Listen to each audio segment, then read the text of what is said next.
sudah menjadi ketetapan Allah bahwa manusia ini akan bahagia, manusia ini akan selamat dunia bahkan nanti sampai di akhirat apabila wujud agama yang sempurna dalam kehidupannya. Apa itu agama? Orang tua kita katakan agama itu apa yang dibawa oleh baginda Rasulullah SAW, itu agama. Satu bagian berkaitan dengan iman, satu bagian berkaitan dengan ibadah, satu bagian berkaitan dengan muamalah, satu bagian berkaitan dengan muasyarah, satu bagian berkaitan dengan akhlak. Inilah dikatakan agama yang sempurna. Imaniyah, ibadah, muamalah, muasyarah, ini agama yang sempurna. Maka wujudnya agama yang sempurna ini tidak punya usaha. Wujudnya agama yang sempurna kita berusaha.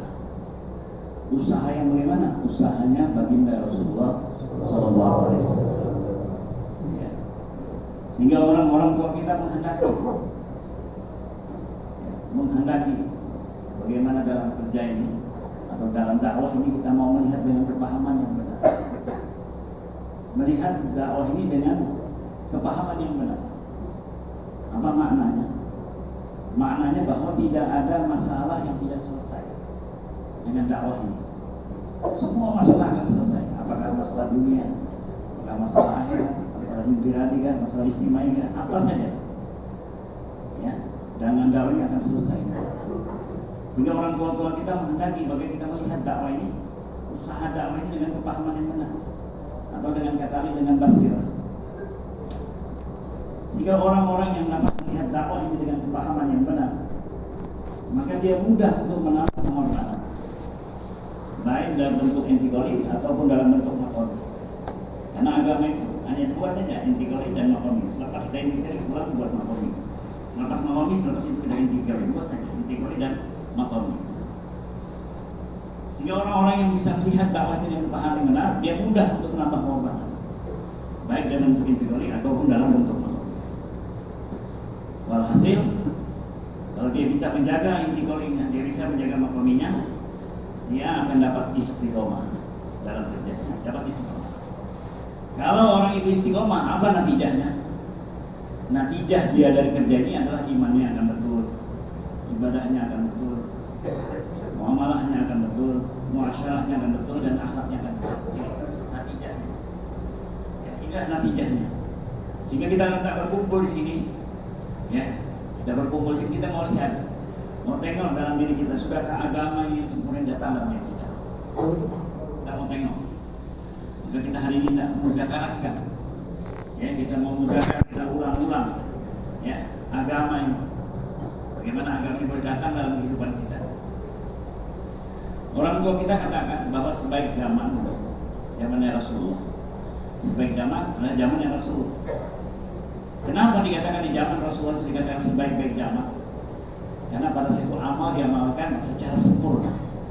Laki-laki yang mengamalkan secara sempurna, wanita yang mengamalkan secara sempurna, bahkan anak-anaknya pun mengamalkan secara sempurna. Diamalkan agamanya. Kenapa wujudnya agama saat itu mudah? Karena ada suasana. Ada suasana. Seperti hari ini kalau kita dalam di bulan Ramadan, itu ada suasana. Sehingga senang kita berpuasa, senang bangun malam, senang sholat tarawih. Kenapa? Ada suasana. Tapi apabila kita sudah tinggalkan di bulan Ramadan, suasana sudah tidak ada. Sehingga berpuasa pun mulai lemah, bangun malam pun lemah. Ini karena suasana. Nah, begitulah hari ini kata orang tua kita. Kalaulah suasana agama ini kembali dihidupkan lagi, ya, dibincangkan lagi, dibicarakan lagi, maka insya Allah agama ini akan datang. Agama ini akan mudah diamalkan. Maka wujudnya agama ini, maka setiap kita ini paham bahwa hanya dengan satu jalan saja, yaitu dengan usahanya Rasulullah, baru agama ini akan datang. Satu jalan, tidak ada 2, 3, 4, 5 jalan, tidak ada. Sebagaimana kita lahir, jalannya pintu dengan pintu kelahiran. Kalau kita tinggalkan dunia, jalan dengan pintu kematian. Satu jalan. Ya, begitu juga untuk dapatkan agama ini, satu jalan saja. Dengan kita menghidupkan kembali usahanya Rasulullah. Usahanya Rasulullah SAW yang dulu pernah di zaman Rasulullah SAW hidup di jamaah di Masjid Nabawi, sehingga masjid itu hidup selama suasana selama 24 jam. Suasana begitu kuatnya suasana. Nah hari ini kita mau pikirkan sama-sama, karena ini menjadi tanggung jawab kita untuk menghidupkan masjid ini. Tanggung jawab kita, tanggung jawab setiap orang iman, tanggung jawab setiap orang Islam menghidupkan bagaimana masjid hidup 24 jam. Walhal kita lihat di mana-mana hari ini yang kebatilan hidup 24 jam, sementara masjid malam ya hanya beberapa saat saja. Selepas sholat tutup, Tapi kita akan lagi bagaimana masjid ini yang dikatakan jadi sumber hidayah. Masjid ini jadi sumber hidayah. Bahkan dikatakan turunnya hidayah pertama kali di dunia adalah di masjid. Sedangkan orang-orang yang datang ke masjid itulah dia akan bawa hidayah ke rumah-rumah. Ya, sehingga Allah sendiri mengatakan dalam Al-Quran, innama ya'muru masajidallah man amana billahi wal yawmil akhir. Sungguh kata Allah, sungguhnya orang-orang yang memakmurkan rumah-rumah, bukan satu rumah saja, rumah-rumah. Maksudnya masjid-masjid yang ada di muka bumi. Tanda orang itu beriman kepadaku dan beriman hari kemudian. Ini tanda, salah satu tandanya. Ya, jadi untuk melihat orang iman itu lihat tandanya, dia suka memakmurkan masjid. Ya, maka kita mau belajar hari ini. Kita mau jadikan masjid ini ya menjadi sumber hidayah bagi kita. Karena dikatakan masjidnya baitul muttaqin, tempatnya orang-orang yang muttaqin. Maka bagaimana kita hidupkan masjid? Ya, karena kita mau tinggalkan masjid. Nabi itu waktu terjadi huru hara atau adanya angin kencang dan sebagainya, Nabi masuk masjid. Selepas selesai masjid gelap, maka kembali pulang. Ya, jadi kita jangan tinggalkan masjid. Kenapa hari ini kita tinggalkan masjid? Karena suasana nggak ada. Itu aja kuncinya, karena suasana nggak ada. Maka kita yang telah dikenalkan lebih awal dalam usaha yang ini, kita bertumpuk lumus ibaratnya lah. Bagaimana kita mau menghidupkan masjid kita ini seperti masjid di zaman Rasul, hidup 24 jam. Yang dikehendaki orang tua kita, masjid hidup 24 jam, sehingga tidak ada satu orang lelaki yang balik yang tidak sholat berjamaah di masjid. Tidak ada satu orang yang balik yang tidak sholat berjamaah, bahkan 100%. Ini yang kita hendaki Pak. Di zaman Rasul seperti itu. Semua lelakinya sholat di masjid, bahkan orang munafik pun sholat berjamaah di masjid kecuali 2 waktu, isya dan subuh. 2 waktu yang lainnya dia sholat. Nah begitulah hari ini. Kalau kita sama-sama berpikir untuk menghidupkan suasana masjid, suasana amal Rasulullah ini, kita hidup di masjid, tentunya akan datangkan suasana. Mudahnya untuk orang amalkan agama. Ya, maka kita pikir sebagaimana orang tua kita Raja Imam Hasan kan, minimalnya kita itu orang iman maksudnya orang Islam menginfakkan waktunya 2,5 jam setiap harinya minimalnya. Kalau bagi kita yang bekerja ini sebenarnya 8 jam sudah. Di zaman Imam Hasan dia mentakib kita minimalnya orang iman, orang Islam ini menginfakkan waktunya untuk masjid itu 2,5 jam minimal. Kalau kita lebih daripada 2,5 jam, bahkan diminta 8 jam. Siap ya? Ya. Dan kemudian di dalam amal masjid ini sederhana sekali, ya, mudah sekali. Ya, yang penting kita dalam kerja ini menekan hawa nafsu kita tekan keinginan kita, nafsu kita bagi waktu kita ke masjid, selesai. Ya, selesai. Ya, jadi tidak susah. Kalau kita urut fisabilillah harus ada uang, harus ada jamaah, ya kan? Kalau kita di masjid kita sendiri tidak perlu uang, tidak ada jamaah, sendiri pun boleh. Ya, sendiri pun boleh. Ya, sendiri pun boleh. Maka yang penting kita bagaimana kita tekan nafsu kita untuk menghidupkan masjid ini. Karena kalau masjid ini hidup, maka suasana agama akan datang, suasana rahmat, kasih sayang, bahkan pertolongan pun akan datang. Seperti itu. Ya. Kemudian dalam masjid tadi dikatakan untuk menghidupkan usahanya Rasulullah SAW. Jadi usahanya Rasulullah ada 4 saja: dakwah ilallah, ta'lim ta'allum, zikir wal ibadah dan khidmat. Ini sudah sering-sering kita ulang-ulang, dakwah ilallah, ta'lim ta'allum, zikir wal ibadah dan khidmat. Maka untuk menghidupkan usahanya Rasulullah SAW, dakwah ta'lim, zikir wal khidmat ini, kita perlu 5 amal. Ya, 5 amalan yang kita perlu usahakan, kita ulang-ulang lagi. Ya, pertama amalan harian, yang kedua amalan mingguan, dan yang ketiga amalan bulanan. Apa itu amalan harian? 3 amalan harian yang harus kita perlu usahakan. Setiap ahbab ini bagaimana pikir. Ada pikir harian, ada gerak harian, ada doa harian. Karena apabila ada pikir, gerak dan doa, maka jamaahnya akan mudah terbentuk. Ya. Jamaah akan mudah terbentuk apabila 3 perkara: pikir, gerak dan doa. Pikir, gerak dan doa. Ya. Maka amalan harian pertama bagi kita sebagai ahbab ini, bagaimana kita ada namanya musyawarah. Kalau kita sendiri namanya pikir harian. Tapi lebih daripada satu, itu namanya musyawarah ya. Dan musyawarah yang dikehendaki itu bukan hanya di masjid saja sekarang. Ada musyawarah masjid, ada musyawarah rumah. Ya, ada musyawarah masjid, ada musyawarah rumah. Ya, musyawarah.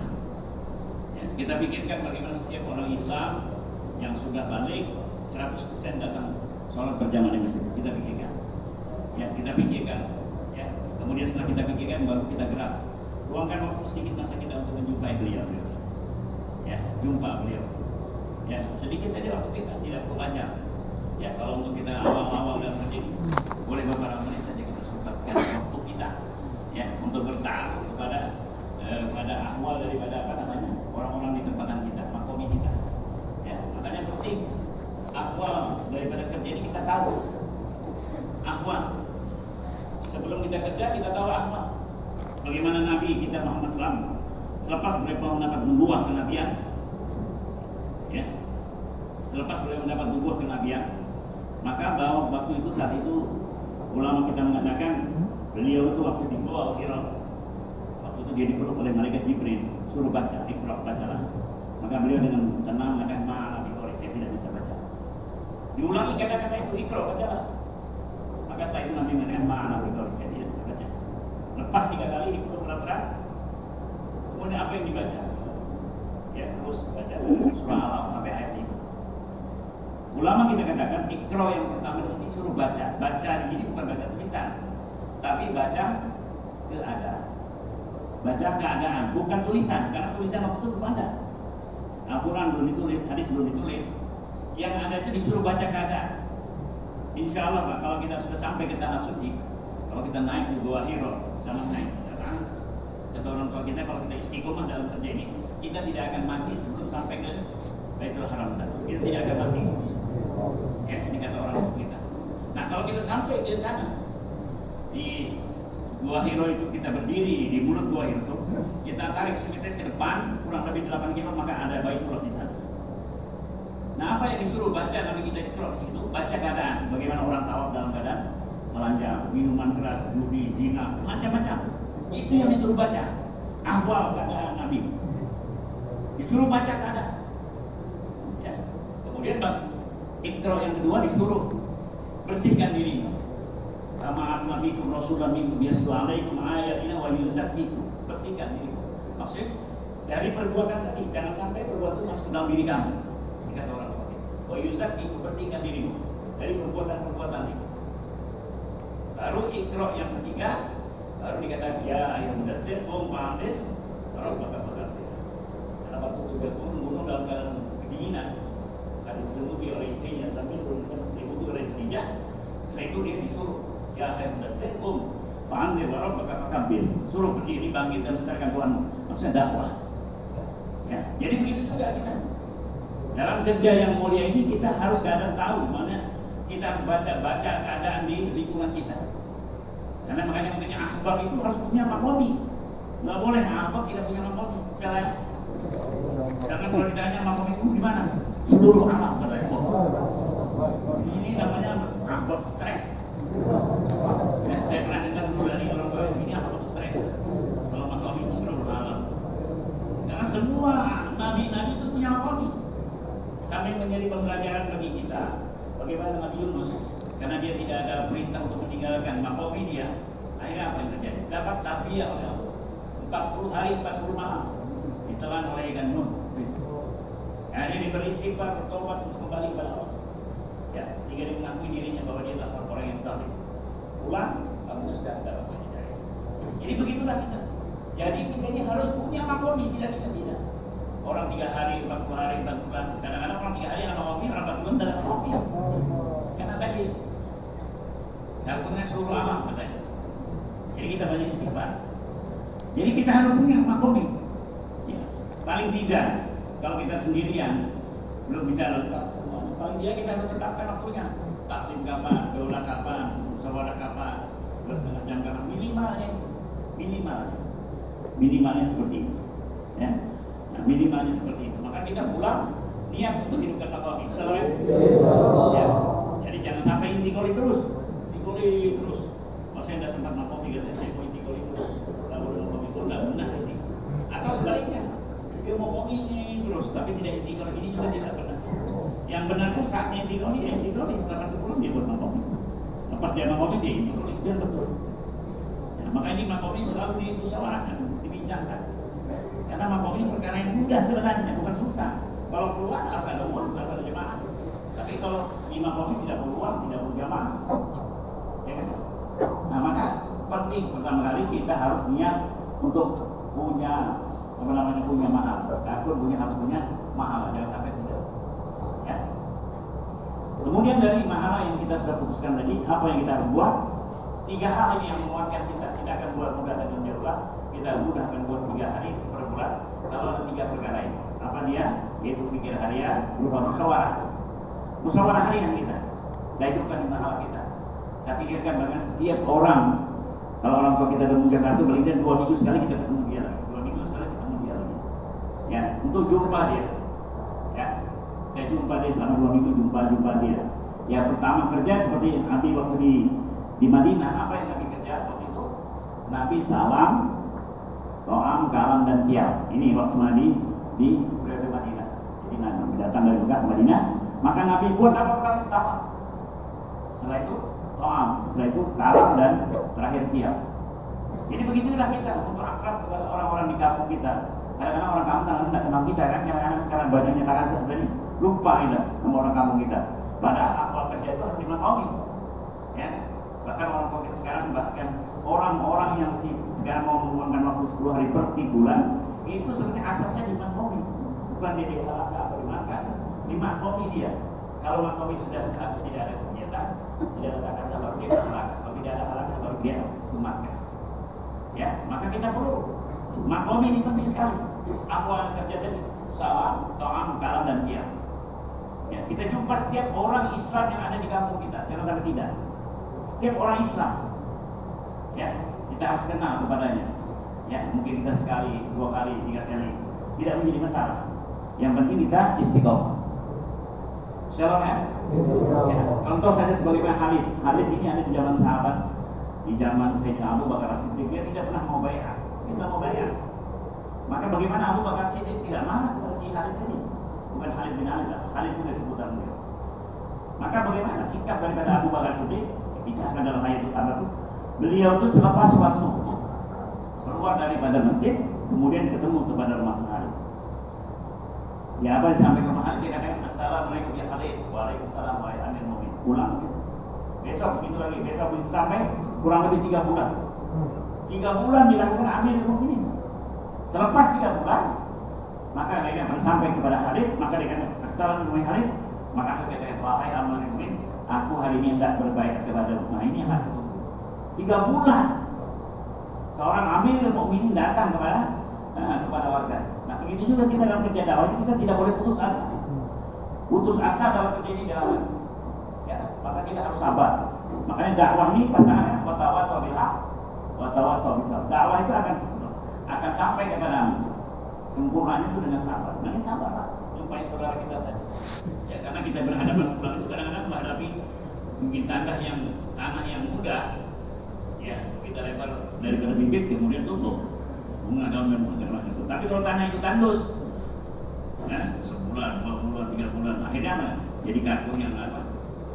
Sendirian ya, single factor kan. Berapa tahun? Sudah 15 tahun saya single factor kan. Karena wajar, karena mungkin tanah yang dihadapi tanah yang tandus, yang kering. Tapi kita harus sabar dakwah ini, tidak boleh tinggalkan. Kecuali nanti ada perintah, ya baru kita tinggalkan. Jangan jadi Nabi Yunus. Ya maaf, yang bukan mengecilkan Nabi Yunus, ya maksudnya. Nah, jadi penting, ya, buatlah cari yang sebagaimana Nabi tadi, salam, assalamualaikum. Nah, setelah itu kalau kita ada kemampuan kita kasih to'am pada anak-anaknya kan, siapakah. Setelah itu kan baru ucapan kalam, bicara alhamdulillah saya daripada masjid, ya kan, tinggal di sini kan. Saya itu malam hari bangun untuk akan. Ini langkah-langkah awal dalam kerja dakwah ini.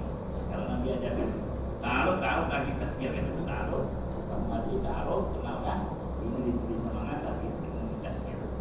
Shalom ya. Ini musyawarah penting. Kalau ada lebih satu namanya musyawarah, kalau tidak pikir harian musyawarah.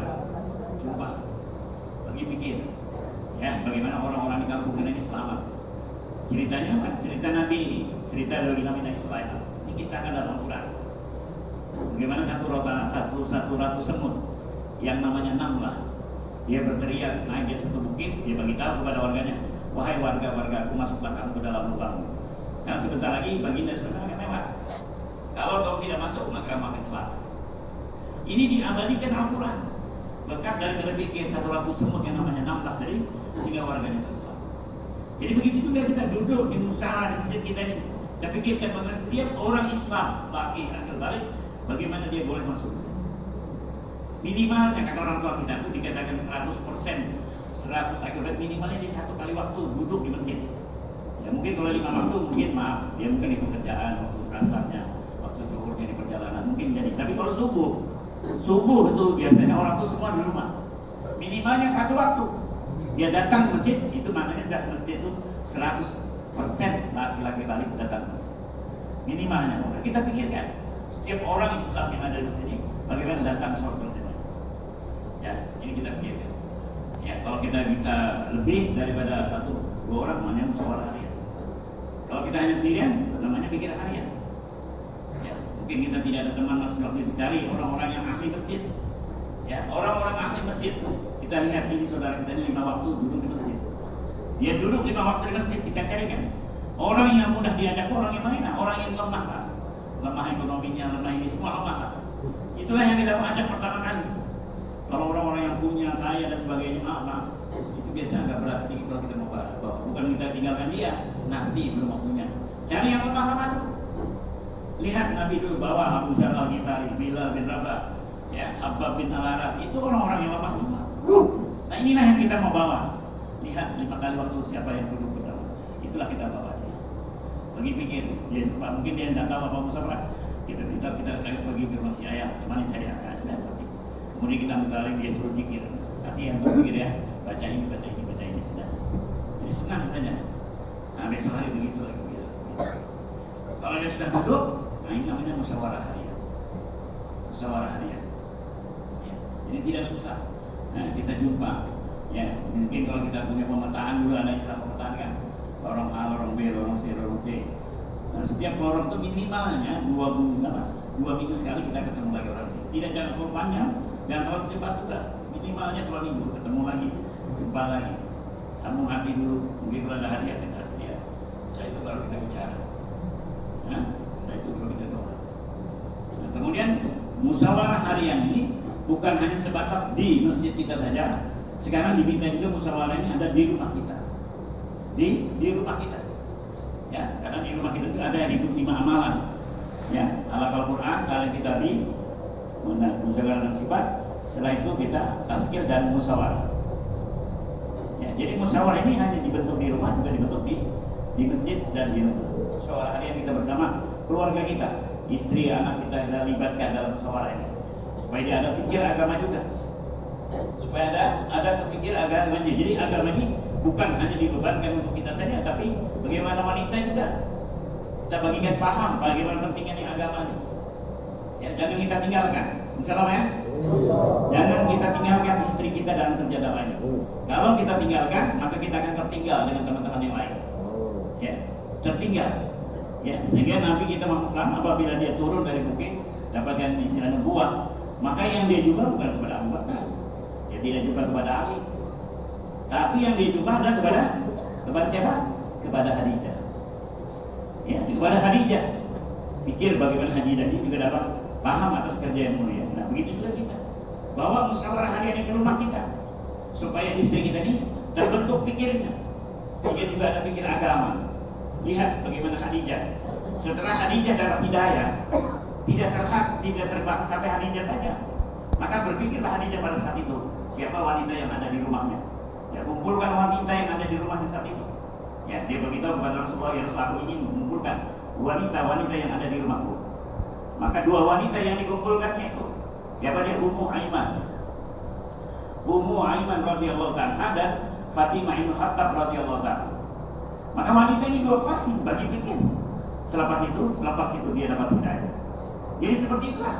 Jadi hidayah itu tidak terhad sampai kepada Rasulullah. Rasulullah bagi pikir kepada istrinya pikir kepada Ummu Aiman dan Fatimah bin Khattab. Ini dapat hidayah. Begitu juga kita pikir bagaimana rumah di Masjid Jannah Hidayah, bagaimana ini kita bawa juga ke rumah, bagaimana istri kita harus pahamkan juga, sehingga wanita-wanita yang datang ke rumah kita tuh, dia bagi pikir bagaimana pentingnya ini agama, ya, dia pikirkan pentingnya agama, anak-anaknya bagaimana ada bagi agama, ya, sehingga sejarah-sejarah itu bagaimana wanita sahabat dulu mendorong suaminya, mendorong anak-anaknya keluar di jalan Allah. Kenapa? Karena wanita itu sudah ada pikir agama. Nah, ini yang penting. Setelah kita hidupkan musyawarah harian di masjid kita, bagaimana kita bawa musyawarah ini di rumah-rumah kita. Siapa ya? Dudukkan istri kita, dudukkan anak kita. Bagi waktu kapan dia boleh duduk sama-sama, kapan duduk anak-anak kita boleh sama, supaya bikin nyambung. Ya, kalau kita bikin nyambung dengan agama ini, insya Allah kita senang dalam kerja ini. Kita mudah tak kasah kemana dalam kerja ini. Kalau istri kita sudah nyambung dalam kerja yang baik. Nah, kemudian yang kedua adalah taklim. Taklim di masjid kita, penting taklim ini. Sampai orang tua kita mengatakan taklim, maksud taklim apa sih?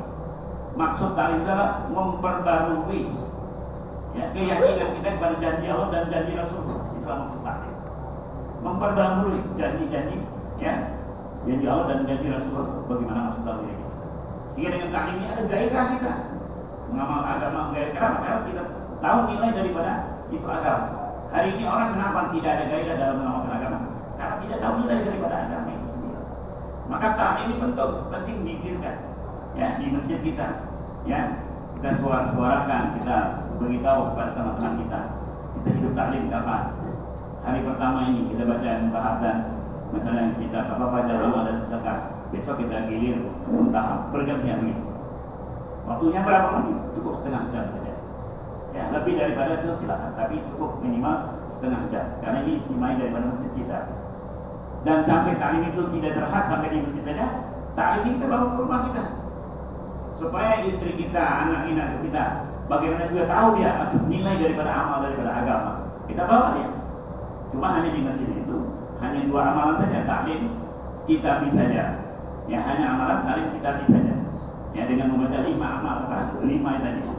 Setiap bab itu kita baca satu tandai. Kita pada lama, setelah itu pada sedekah. Besok kita baca kitab mutabah hadis untuk menguatkan bang sifat kita, dalil hadis. Tapi kalau di rumah bukan hanya taklim kita bisa saja. Kita buat 5 amalan, sehingga orang tua kita menghendaki amalan 5 amalan ini minimalnya. Kalau orang yang belum ahbab, minimalnya taklim hidup di rumahnya. Karena selagi rumah-rumah orang iman, rumah-rumah orang Islam belum bisa menghidupkan taklim, tidak ada taklim, maka kebaikan agama belum datang di sana. Ini kita pahami, kebaikan agama tidak akan datang di sana. Sehingga kami pernah berduduk bayan waktu itu, waktu kami hadir di Istimewa Bopang, masih orang tua kita itu ada Maulana Umar Faraturi, masih ada. Waktu itu dia menerjemahkan masalah taklim ini. Jadi dia bilang waktu itu mengatakan begini. Jadi orang-orang yang punya kuda di rumahnya, dan waktu dia naik kuda tidak mengikuti sunnah, ya, kuda ada di rumah, ada kan? Ada yang semua. Kalau sudah berkeluarga pasti ada kuda di rumah. Maaf. Jadi kata beliau, kalaulah kita di rumah punya kuda, waktu kita naik kuda kita tidak ikut sunnah, nanti anak kita juga lahir, tapi memang perawakannya seperti orang kayak manusia, tapi jiwanya iblis. Inilah kata Maulana Umar Faruk, ginam namanya. Ginam. Bagaimana ginam ini supaya selamat? Ya, maka dudukan dalam halaqah taklim. Itu jawaban beliau. Jadi taklim ginam ini dudukan di dalam halaqah taklim, selesai masalah. Selamat itu bawa dia ke Raja Subhanahu wa Ta'ala. Ya. Ini tidak salah itu ginam lahir, karena salah bapaknya waktu itu naik kuda tidak ikut sunnah. Ya kan? Maka dikatakan dalam kitab itu namanya ginam. Ginam siapa? Perawakannya manusia tapi jiwanya iblis. Diajak ini nggak mau, diajak ini nggak mau, wanita tidak mau. Nggak salah dia. Maka buka halaqah taklim di rumah, dudukan dia. Kalau sudah nur kalamullah, nur hadis Rasul masuk, maka ginam bakal pergi. Nah, ini kata beliau begitu. Jadi taklim penting. Ya, maka di rumah kita pertama kita diminta untuk halaqah Al-Quran. Maaf, kita kadang-kadang kita ini berkeluarga bertahun-tahun sama istri, kita tidak pernah dengar bagaimana qiraat istri kita. Ya, maaf. Padahal kesalahan dia nanti dalam sholat ini menyangkut kepada kita, Pak. Akan menjadi tanggung jawab kita. Aridzalu qawamuna ala nisa. Kullukum ra'in wa kullu mas'ulun an ra'iyatihi. Setiap laki pemimpin, dan pemimpin akan ditanya. Jadi kalau istri kita sholat baca Fatihah salah, maka bukan dia disalahkan, suaminya. Maka inilah perlu yang diperbaiki halaqah Quran di rumah kita. Apalagi anak-anak kita sekarang banyak hafiz Quran. Jangan malu orang tua yang belajar sama anak kita. Anak kita banyak hafizah, banyak alim, ini berkat dakwah kita. Ya, maka dudukkan di tali. Dengarkan suara istri kita dalam membaca Al-Quran. Bagaimana suratul Fatihah, penting. Karena ini rukun daripada sholat, termasuk membaca suratul Fatihah. Kalau dia salah, maknanya akan menjadi bumerang bagi kita. Nah, maka penting pertama kita buat halaqah Quran. Nah, baru kemudian halaqah kitab. Setelah itu halaqah muzakarah 6 sifat sahabat. Ya, nanti mungkin bapaknya, besok istrinya, besok anaknya. Setelah itu taskil kapan bapak keluar, kapan ibu keluar dan sebagainya. Setelah itu musyawarah. Ini taklim rumah kita dengan lindungan 5 amal. Insyaallah ya. Ya, makanya ahbab ini usahakan, bukan sekedar taklim saja. Taklim hidup 5 amal. Dan ini ahsan, katanya yang paling bagus tuh. Bapaknya yang menjadi komandonya, jangan bapaknya pergi-pergi terus. Sehingga kita tidak tahu nanti bagaimana sampai kemana ke depannya. Ini ibu sudah betul bacaannya, anak ini sudah betul bacanya. Tidak tahu. Makanya kita duduk bersamanya. Ya, jangan sampai kita sibuk-sibuk terasa. Dia taklim kita biarkan begitu saja. Ya, jangan sampai seperti itu. Kita duduk karena memang ini kewajiban kita. Nah, salah satu bagian daripada kewajiban kita untuk membimbing istri kita. Anfusakum wa ahlikum nar. Daripada itu kata Ali, salah satu caranya dengan kita. Jadi taklim 2, taklim masjid dalam taklim rumah. Dan kemudian yang ketiga, bagi waktu 2,5 jam. 2,5 jam. Nama amalannya apa? UMM. Waktunya apa? 2,5 jam. Usaha memakmurkan masjid. Maka usahakan setiap masjid kita, setiap waktu sholat, selepas sholat baca 1-2 hadis, yang mungkin berapa menit, mungkin 15 menit, setelah itu 15 menit kita keluar. Dikehendaki setiap waktu, setiap habis 5 waktu sholat, kita baca 5 kali. Setiap waktu. Kalau kita pernah kemewat akhir-akhir ini belakangan ini, itu mewat karena subuh dia buat, habis maghrib dia buat, habis isya dia buat. Ya, ada yang 5 waktu, ada yang 3 waktu. Nah, di sini bagaimana kita usahakan? Bagaimana setiap waktu 5 waktu sholat, selepas sholat kita baca 1-2 hadis, keluar selepas itu. Kalau kita sendirian baca 1 hadis, keluar, jumpa orang, kembali lagi. Ya, syukur-syukur bisa 5 waktu. Insyaallah ya. Kita atur 5 kali. Namanya UMM, waktunya 2,5 jam. Maka setiap waktu itu setengah jam minimal. Kalau 2,5 jam, maknanya berapa? 5 kali. Berarti 5 waktu sholat kita bisa tunaikan usaha memakmurkan masjid. Ya. Nah, makanya kita usahakan ini. Ya, jadi habis sholat mungkin belum kita pulang baca 1 hadis, 1-2 orang keluar. Atau kalau kita lagi urut sebelum muzakarah kita keluar. Ya, sekarang masih banyak seperti itu. UM-nya diperbanyak 5 kali. Ya, minimal. Kalau hitungan secara apa? Secara kalau kita laporan kargosan itu minimal 1 saja. Kalau dulu, tapi sekarang mau lama. Sebelum Covid itu, ya, orang yang sudah menghidupkan UMM sekali saja, itu maknanya dia sudah menghidupkan masjid. Amal masjid 24 jam. Nah, tapi sekarang ini waktu istirahat. Jadi Subhanahu wa ta'ala insyaallah selanjutnya kita nanti banyak keluar, kita akan paham insyaallah. Serta soal di Indonesia ini kita ada bayan target, bayan tasbih. Jadi insyaallah mudah-mudahan berikutnya kita ada waktu, kita akan ketemu lagi. Cukup ya. Subhanallah bihamdihi subhanallah.